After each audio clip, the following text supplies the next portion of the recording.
You know, there's a special kind of pain that hits you when someone you've given everything to not only betrays your trust, but actually laughs about how foolish you were for caring. My stomach still twists remembering that moment, realizing I was just a walking ATM to my own family. My name is Emily, and for years I believed family meant you always showed up, always helped, no matter what. Maybe it was how I was raised, or maybe, deep down, I thought if I kept giving, they'd eventually see my worth, appreciate me. Spoiler alert, they really, truly didn't. For the past few years, my younger cousin Lisa had been living in my house, rent-free. She's 23, and if I had to pick one word to describe her, it would be entitled. She just saw generosity as an expectation, not a kindness.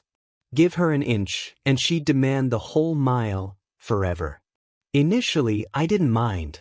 She just finished college, no job lined up, and swore she just needed a few months to get on her feet. I had a spare room, I wasn't struggling financially, so I thought, why not? That's what family does, right? But those few months stretched into a year, then another. Lisa made zero real effort to find a steady job. She'd work part-time, sure, mostly for her spending money, but never a single cent for rent, utilities, or even groceries. And the absolute worst part? Zero gratitude. No, thank you, no offer to help with chores. If I dared ask her to do the dishes, she'd groan and roll her eyes, like I was the most unreasonable person on earth. At first, I just let it slide. I told myself she was young, she'd mature. But then, the little things started to pile up, chipping away at my patience. Like the time I got home after a grueling 10-hour shift, utterly exhausted, only to find her sprawled on the couch, surrounded by takeout containers from my favorite restaurant. Food I had been saving for myself. When I asked her about it, she just shrugged. Oh, I thought you wouldn't mind. The sheer audacity. Then there was the time she took my car without asking, brought it back on fumes, and had the nerve to get annoyed when I told her to fill it up next time. Geez, it's not like you're broke or anything, she huffed. And don't even get me started on her treating my house like a free Airbnb. Her friends would just show up, unannounced. I'd wake up to total strangers lounging in my living room.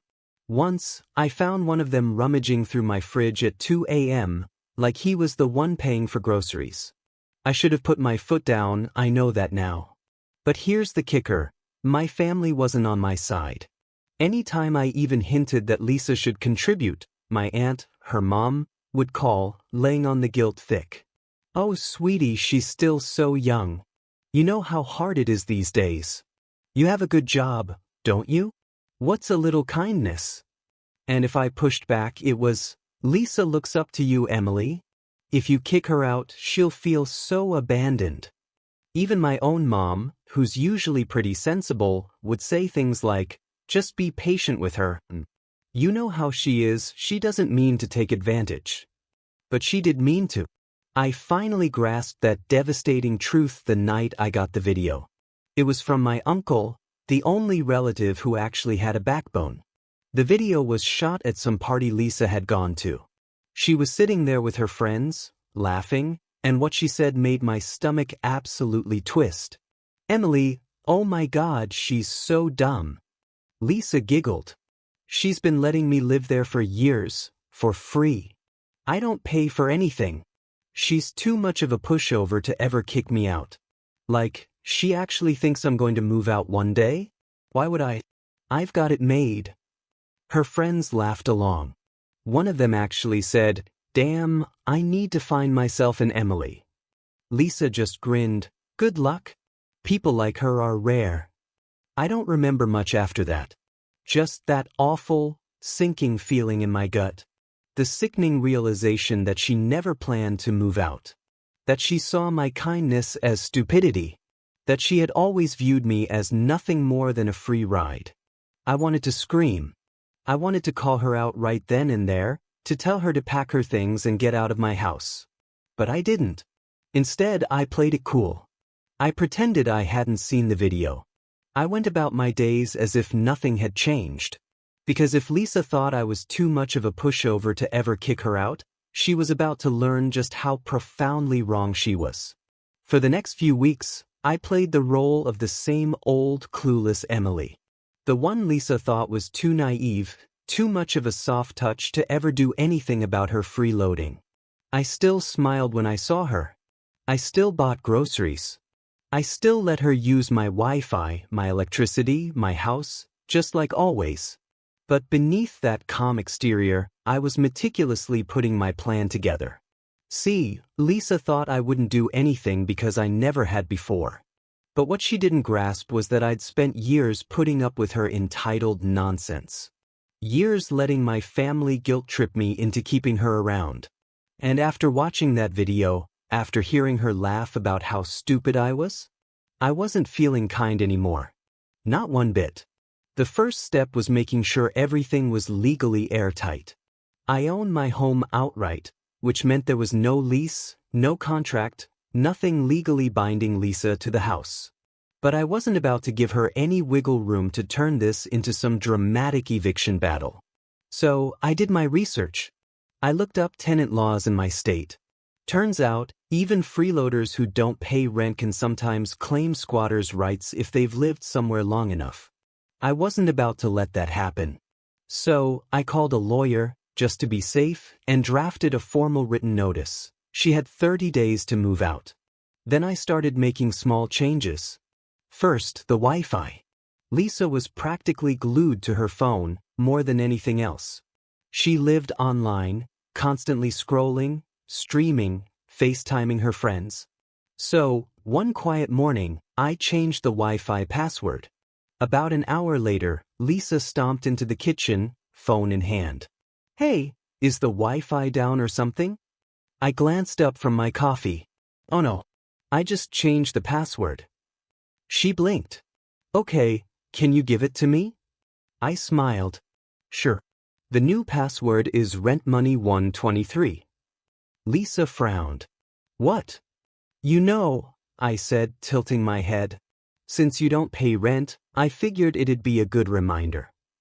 Her face twisted in annoyance. That's not funny. I shrugged. I thought it was. She rolled her eyes and stomped back to her room. A few minutes later, I heard doors slamming, probably her trying to reset the router. It didn't work. I had changed the admin settings too. The second step was the groceries. For years, Lisa had treated my fridge like an all-you-can-eat buffet. Never asked, never contributed, just ate whatever she wanted and left the mess for me to clean up. So I stopped buying extra food. I started labeling things clearly: Emily's lunch, Emily's snacks, Emily's groceries, do not touch. Every time I went shopping, I only bought what I needed. Nothing extra. Nothing to share. It didn't take long for Lisa to notice. Did you forget to buy food? She asked one evening, standing in front of the nearly empty fridge. I looked up from my book. Nope. I got everything I needed. She scoffed. Well, what about me? I raised an eyebrow. You have a job, don't you? Yeah, but then you can buy your own groceries, I said simply, turning the page. Her mouth opened and closed like a fish. Wow, petty much.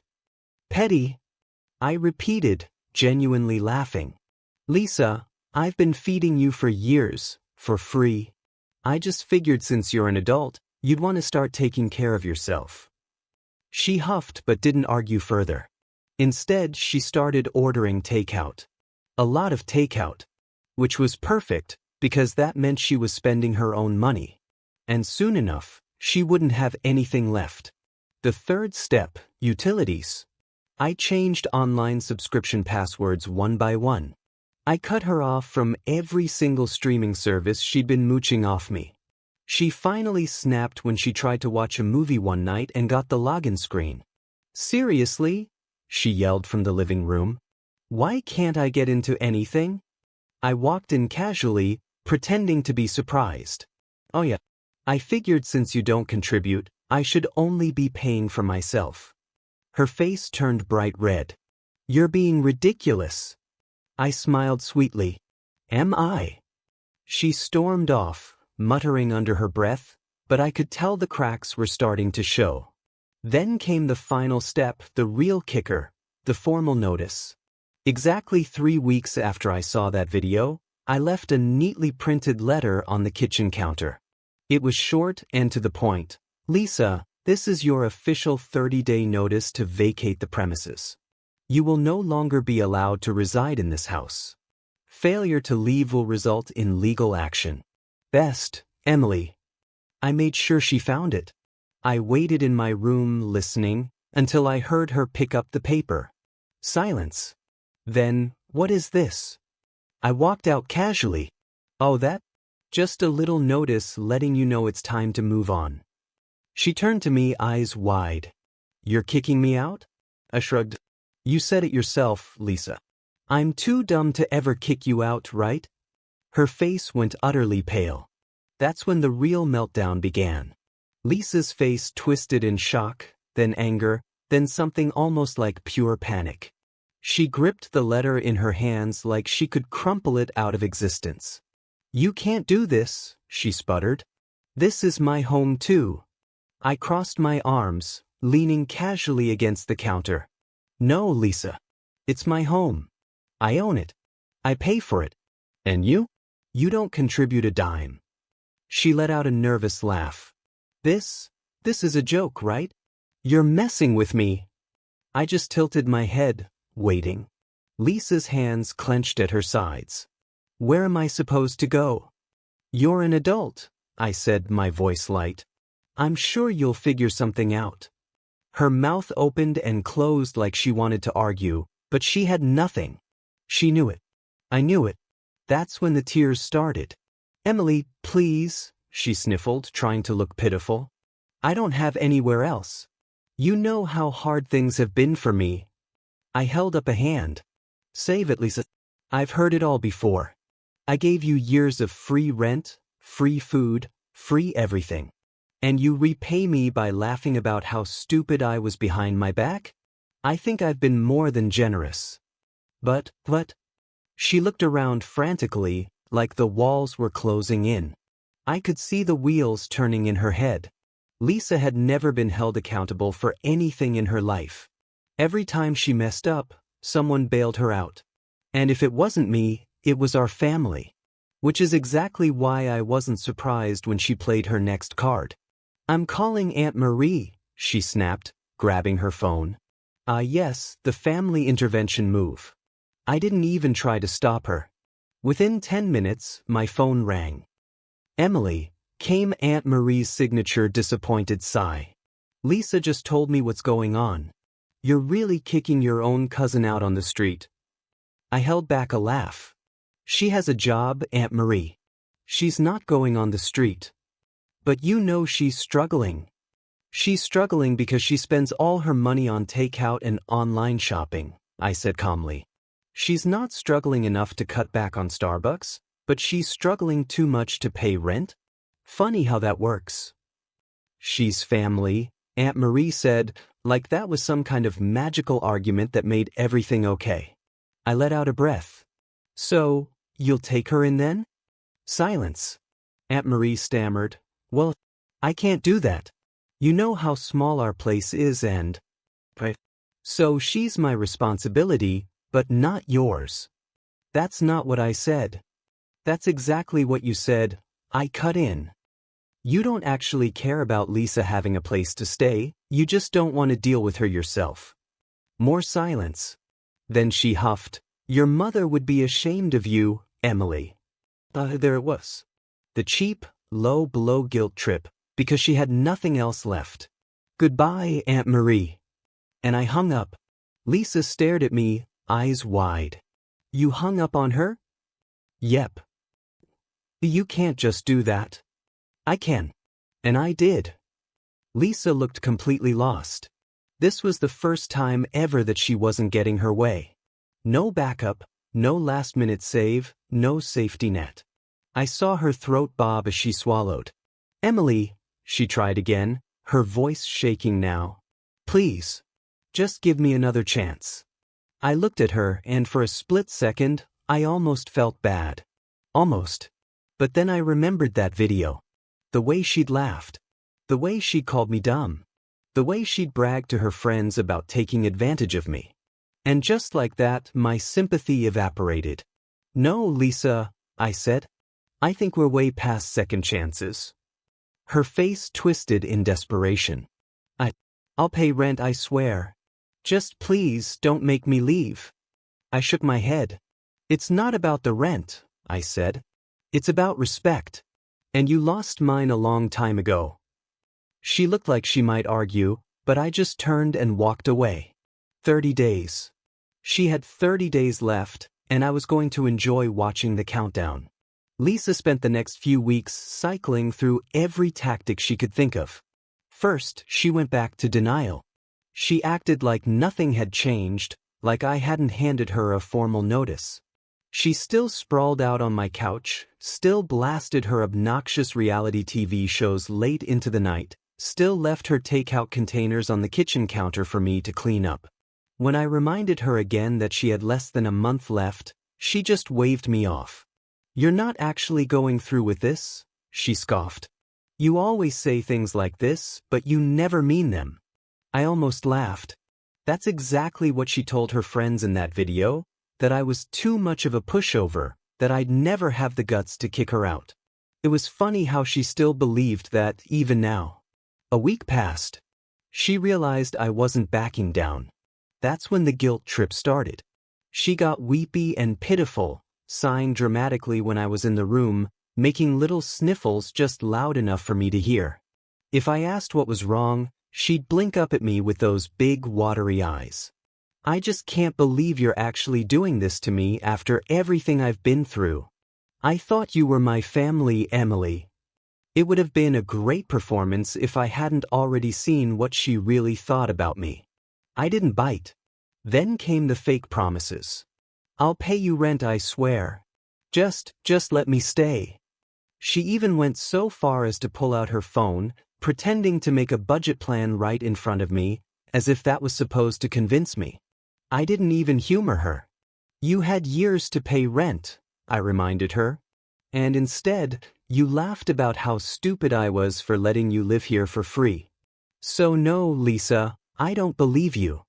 She scowled but didn't argue. She knew I was right. By the final week, her mood had soured completely. She sulked around the house, slamming doors, stomping her feet like a child throwing a tantrum. The place was a mess because she'd completely stopped cleaning up after herself, and I refused to do it for her. It was almost fascinating, watching her unravel like a spoiled kid finally being told no for the first time in her life. The night before move-out day, she had one last meltdown. She stormed into the living room where I was sitting, arms crossed tightly over her chest. "You know what?" she spat. "You're a horrible person. I've done nothing but love you like a sister, and this is how you repay me? Throwing me out on the street like trash." I closed my book, resting it on my lap. "You loved me like a sister?" I repeated, raising a brow. "Is that what you were doing when you laughed about how dumb I was? When you bragged about how I'd never kick you out? Was that sisterly love?" Her jaw tightened, but she kept going. "You don't even need the money. You make plenty. You're just doing this to be a jerk." I sighed. "Lisa, this isn't about money. This is about the fact that I let you live here out of kindness, and instead of being grateful, you mocked me for it. You disrespected me, Lisa. And now you're facing the consequences of that." She scoffed. "Oh, you're so high and mighty, aren't you? Like you're some perfect little saint. Guess what, Emily, you're just like your mom." I stiffened. She saw it. And smirked. That was low. My mother had been an emotionally manipulative mess. She guilt-tripped, controlled, made everything about her. I'd spent years unlearning all the ways she tried to twist my mind, and Lisa was doing everything in her power to be just like her. But I wasn't falling for it. "Pack your bags, Lisa," I said coolly, standing up. "You're out tomorrow morning." Her face darkened, but I walked past her without another word. The next day, I woke up early. I half expected her to try some last-minute trick, but to my surprise, she actually packed. Badly. Sloppily. Like she thought that by dragging her feet she could somehow make me change my mind. She stood in the doorway, a single suitcase next to her, arms crossed. "So that's it then?" she said bitterly. "That's it," I said. She let out a dry laugh. "Well, you really don't care, do you?" "I did care, Lisa," I said. "That was the problem." She stared at me, waiting, like I was supposed to feel bad, like I was supposed to take it all back and say, "Oh no, Lisa, I didn't mean it, please stay." But I didn't. I just opened the door. She grabbed her suitcase and stomped out. She didn't look back. I shut the door behind her, and just like that, for the first time in years, my house was my own again. At first, the silence felt wrong. Not in a bad way, just unnatural. I had gotten so used to Lisa's constant presence. The noise, the mess, the sheer weight of her expectation lingering in the air. But now, nothing.